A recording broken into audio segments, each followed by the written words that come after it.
बाबू मशाई, जिंदगी बड़ी होनी चाहिए, लंबी नहीं। 2024-এর জুলাইয়ে স্বৈরাচারী সরকার প্রাণ কেড়ে নেয় মুগ্ধ, আবু সাঈদ, ইয়ামিন, ফায়াজদের মতো অসংখ্য তরুণ, কিশোর, এমনকি বাবার কোলে থাকা শিশুরও। তাদের এই আত্মত্যাগ আর সাহসিকতায় অত্যাচারী সরকারের পতন হয়। সর্বস্তরের সাধারণ দেশবাসী, বিশেষ করে শিশু কিশোররা এই ইতিহাসকে স্মরণীয় করে রাখতে ঢাকার দেয়ালে দেয়ালে প্রকাশ করে তাদের ভাবনা। দেয়ালের রং একদিন ফিকে হবে বা মুছে যাবে, কিন্তু থাকবে ইতিহাসে লেখা। এমনই এক ভাবনা থেকে আজ আমি এমন একটা দেয়াল দেখতে যাব। আজকের এই পর্বের শুরুতেই জানাচ্ছি ঐতিহাসিক জুলাই বিপ্লব 2024-এর সকল শহীদ এবং তাদের পরিবারের প্রতি গভীর সমবেদনা এবং বিনম্র শ্রদ্ধা। এখন সেপ্টেম্বর মাস, মাত্র 1.5 মাস আগে ঘটা এই বিপ্লব সংগ্রামী বাংলাদেশের মানুষের স্বাধিকারের ইতিহাসে যুক্ত করেছে নতুন একটি পালক। গত 5ই আগস্ট 2024-এ পতন হয়েছে স্বৈরাচার সরকারের। অনেকে আমাকে এ পর্যায়ে থামিয়ে বলবে, এটা 36শে জুলাই। যাই হোক, কোনো রাজনৈতিক বিশ্লেষণ ধর্মী ভিডিও আমি এখানে করতে আসিনি, বরং আমি দেখাতে চাচ্ছি যে এই দেয়াল চিত্রগুলো কিভাবে এই বিপ্লবের স্মৃতি হিসাবে ভূমিকা পালন করছে এবং একটা দেয়ালে কতগুলো পপ কালচারাল রেফারেন্স নেওয়া হয়েছে। আমি এখন দাঁড়িয়ে আছি রাজারবাগ পুলিশ লাইনের 1 নম্বর গেটের উল্টা পাশের দেয়ালের সামনে, শান্তিনগর রোডে। 1.5 মাস আগে এখানকার পরিবেশ বেশ অস্থিতিশীল হলেও আস্তে আস্তে জনজীবন স্বাভাবিক হয়েছে। এই দেয়াল চিত্রগুলোকে আমি গ্রাফিটি বলবো না, কারণ গ্রাফিটি করা হয় সবার অলক্ষ্যে গোপনে। মূলত গ্রাফিটি অবৈধ কাজ। অন্যের দেয়ালে অনুমতি ব্যতীত রাতের আধারে লুকিয়ে লুকিয়ে সাধারণত এসব গ্রাফিটি স্টেন্সিলে কোনো রং স্প্রে করে দ্রুততম সময়ে। যেহেতু এই দেয়াল চিত্রগুলোতে তা করা হয়নি, তাই এগুলোকে গ্রাফিটি বলা সমীচীন হবে না।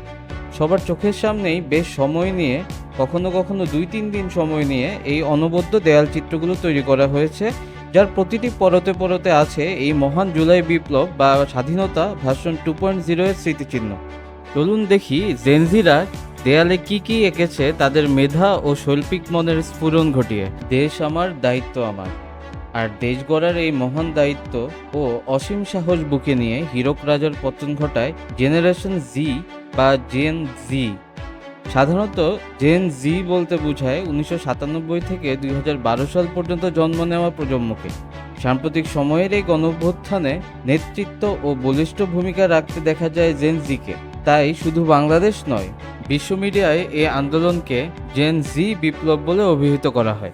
শহীদ মীর মাহফুজুর রহমান মুগ্ধ ছাত্র আন্দোলনে শুধুমাত্র খাবার পানি আর বিস্কুট বিতরণ করতে গিয়ে গুলিবিদ্ধ হয়ে মৃত্যুবরণ করে। তার মৃত্যুর আগে বলা, ভাই পানি লাগবে কারো, পানি, বাংলাদেশের সর্বস্তরের মানুষকে করেছিল আবেগতাড়িত, যা এই গণঅভ্যুত্থানে যোগ করে নতুন মাত্রা। তারই ধারাবাহিকতায় অপশক্তির চূড়ান্ত পতন হয় 36শে জুলাইয়ে।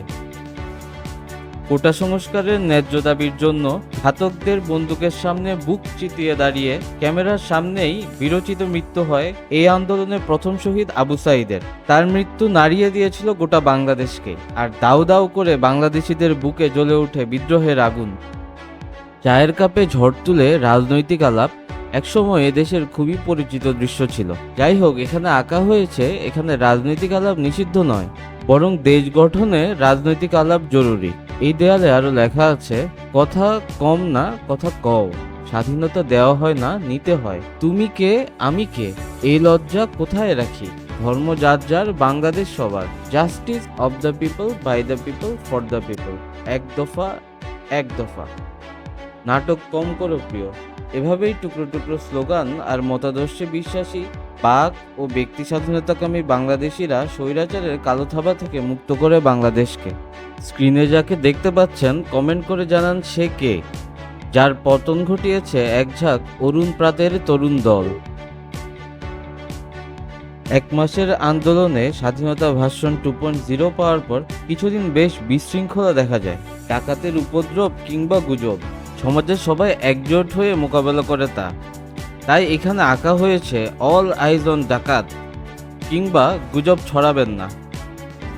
সর্বসাধারণের ঐক্য রক্ষা করে 2024-এর এই বিজয়। স্বাধীনতার হয় পুনর্জন্ম। দেয়ালের এই অংশে এসে দেখলাম জেনজিরা লাল রঙের ব্যাকগ্রাউন্ডে খুব সুন্দর এবং বলিষ্ঠভাবে লিখে রেখেছে, the Z in my generation stands for zero chance of defeat. আরেকটি প্রশ্ন তারা করেছে, সমতল তো স্বাধীন করলা, পাহাড় করবা কবে? খুব সম্ভবত 1996 সালে নিখোঁজ হওয়া কল্পনা চাকমাকে আঁকা হয়েছে এবং লেখা হয়েছে, কল্পনা চাকমা কোথায়? ন্যায্য প্রথা দাবি করো, অন্যায় হলে আওয়াজ তোলো, এই শহর আমার। পুকি নেশন বা ককেট লিগ, এই পেন্টিংগুলো দেখার পর একটা ইন্টারেস্টিং রেফারেন্স নজরে আসলো। আমরা অনেকেই জনপ্রিয় টিভি সিরিজ মিস্টার বিন দেখেছিলাম। মিস্টার বিনের বাড়িওয়ালা যিনি, অর্থাৎ মিসেস জুলিয়া উইকেট, এখানে দেখলাম তার একটা পেন্টিং, নিচে লেখা ইউ নো হু, যেটা আরেকটি পপ কালচারের রেফারেন্স, আর তার নিচে হিন্ট দেওয়া যে স্বজন হারানোর বেদনা। মিস্টার বিন অ্যানিমেশন কার্টুন সিরিজটিতে মিস্টার বিনের বাড়িওয়ালা উইকেট ছিলেন একজন অত্যন্ত বদরাগী, লোভী এবং স্বার্থপর মহিলা, যিনি মিস্টার বিনের সাথে চাকরের মতো ব্যবহার করতেন। আপনারা কি এই ক্যারেক্টারের সাথে বাস্তবের কোনো চরিত্রের মিল পাচ্ছেন? যদি পেয়ে থাকেন জানান কমেন্টে। নান্দনিক স্থাপনা আর নিরাপদ সড়কে আমরা স্বাচ্ছন্দ্য চিত্তে যাতায়াত করব। শিল্প, সাহিত্য এবং সংস্কৃতির চর্চার মাধ্যমে আমরা গড়ে তুলব এক সুন্দর, নিরাপদ, পরিচ্ছন্ন শহর। পাশাপাশি আরেকটা লেখা নজর কাড়ল, education is the most powerful weapon that can change the world. আর সত্যিই তাই, শিক্ষা মানুষকে মুক্তি দেয়। শিক্ষাই পৃথিবীতে বড় বড় পরিবর্তন আনে। অথচ বাংলাদেশে বিগত বছরগুলোতে শিক্ষা ব্যবস্থায় দেখা গেছে ক্রম অবনতি। জেন জিদের তুলির আঁচড়ে সেই জিনিসটি ফুটে উঠেছে। বাংলাদেশ সেনাবাহিনী এই গণ অভ্যুত্থানে প্রত্যক্ষ সমর্থন দিয়েছিল। একই সাথে বিশ্ব দেখল অসংখ্য নিরস্ত্র অকুতোভয় বাংলাদেশিদের। হলুদ ব্যাকগ্রাউন্ডে তাই লেখা হয়েছে, যদি তুমি ভয় পাও তবে তুমি শেষ, যদি তুমি রুখে দাঁড়াও তবে তুমিই বাংলাদেশ। এখানে দেখলাম মাস্ক পরা স্পাইডারম্যানের সাথে সিসেমি স্ট্রিটের কিছু ক্যারেক্টার, তবে তারা কজ স্টাইল কেন তা আমি বুঝতে পারছি না। হয়তো মিডিয়ার পরাধীনতা প্রকাশ করা হচ্ছে। দেশীয় সংবাদ মাধ্যম এবং টিভি চ্যানেলগুলো যখন অবরুদ্ধ ছিল, ফেসবুক, ইউটিউব, টেলিগ্রাম সহ নানা সোশ্যাল মিডিয়ায় জনসাধারণ তথ্য প্রচার করতে থাকে। একে বলা হচ্ছে স্বাধীন বাংলা বেতার কেন্দ্র 2.0। ইন্টারনেটবিহীন সময়টায় ভিপিএন এর মাধ্যমে ছড়িয়ে পড়ে তথ্য, আর একসময় সবার মাঝে ভয় এবং আতঙ্ক তৈরি করা ফ্যাসিস্ট সরকার তাসের ঘরের মতো ভেঙে পড়ে। 1 মাসের আন্দোলনের পর যখন পূর্ববর্তী সরকারের চূড়ান্ত পতন হয়, তার ঠিক পরপরই রাষ্ট্র সংস্কারে প্রথম এগিয়ে আসে জেন জিরাই। পরিচ্ছন্নতা কর্মী, পুলিশ সহ অনেকে যখন ছিল না, তখন ট্রাফিক ব্যবস্থাপনা, ময়লা আবর্জনা পরিষ্কার, বন্যা দুর্গতদের সাহায্য করা সহ অসংখ্য সংস্কারমূলক কাজে দেশের তরুণ প্রজন্ম এগিয়ে আসে।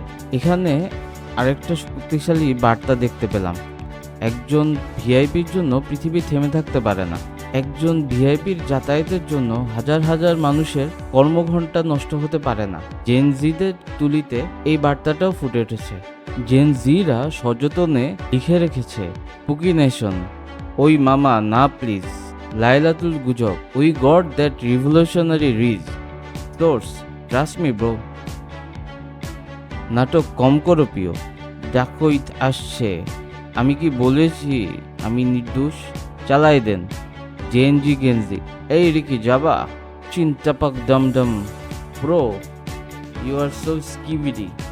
আতঙ্ক আর ত্রাসের রাজত্ব কায়েম করলেও স্বৈরাচার বুঝতে পারেনি জেনারেশন জি এর হৃদয়ের ভাষা। আবার জেন জিও ভয় পায়নি স্বৈরাচার শাসককে। ফলে স্বৈরা শাসকের পতনে ফিরে এলো বাংলাদেশে বাক ও ব্যক্তি স্বাধীনতা। চমৎকার একটা হলুদ রঙা দেয়ালে জেন জিরা লিখে রেখেছে, তারুণ্যেরা ভবে সুন্দর আর দুর্বৃত্তরা কারাগারে। এই আর্টওয়ার্কটার ঠিক পরের আর্টওয়ার্কটাতেও চমৎকার কালার স্কিম, কিন্তু আমি বুঝতে পারছি না ঠিক কি লেখা হয়েছে।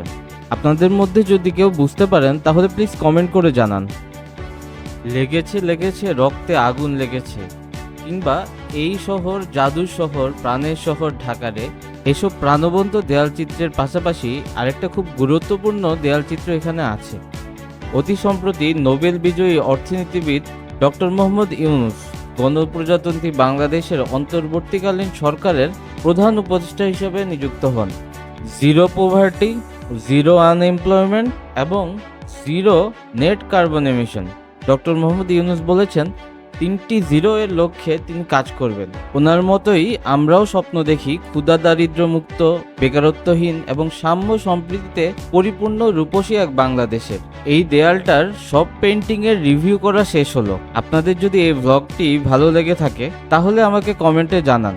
কাছাকাছি আরেকটা দেয়ালের একটা দেয়াল চিত্র দেখিয়ে আজকের এই পর্বটা শেষ করি। এখানে আঁকা হয়েছে বাংলাদেশের এ যাবৎকালের সবচেয়ে আলোচিত গ্রাফিটি চরিত্র সুবোধকে। অতীতে একটা বাচ্চা মেয়েকে সুবোধকে প্রশ্ন করতে দেখা যায় যে, সুবোধ কবে হবে ভোর? আর এই পেন্টিং এ একটা বাচ্চা মেয়েকে স্বাধীনতার পায়রা উড়াতে দেখা যায়, আর সুবোধকে দেখা যায় টেলিফোন কলে কথা বলা অবস্থায়। দেয়ালে লেখা হয়েছে, সুবোধ আজ তবে হবে ভোর। আর বাম পাশে বসা দর্জি একের পর এক বাংলাদেশের পতাকা সেলাই করে যাচ্ছে। আজ এই পর্যন্তই, দেখা হবে আগামী পর্বে।